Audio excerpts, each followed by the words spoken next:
Now as you're watching this, you're probably wondering what these are.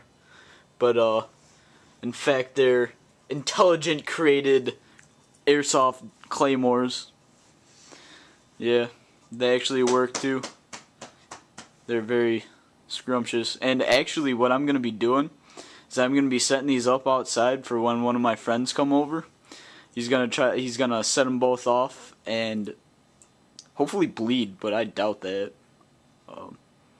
Yeah, let's set these up outside and wait for him, I guess. Alright, so here's where I put my first claymore. You can barely see it on the line on the camera, but he goes and ties up to that tree right there. And hopefully he won't be able to see that mess right there. And maybe we can get him to set it off for us.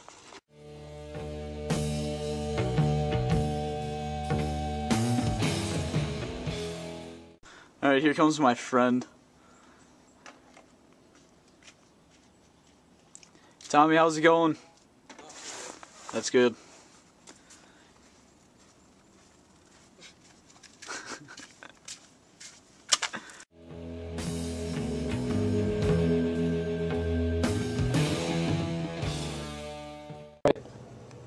Hey Tommy, come down here really quick. There's like a rat or something in the laundry room. Okay. Grab the broom. Dude, it's right over here. Like, seriously. What?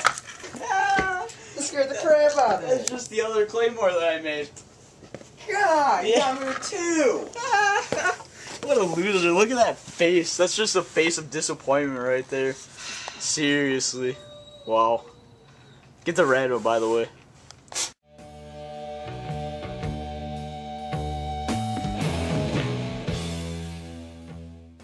So, yeah, the first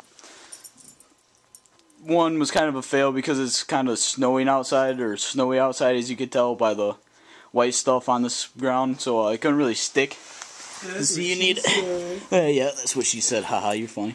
But as you can see, there's like 2 spikes coming out of the bottom that go in the ground. There's dirt right there because we tried to put it in the ground before, but it didn't go in. That's why there's glue. Yeah. But this one worked pretty well down in the basement when I tricked him to come down there, so I guess we'll figure out which one really is the best when summer or spring or whatever comes around next time we play airsoft. So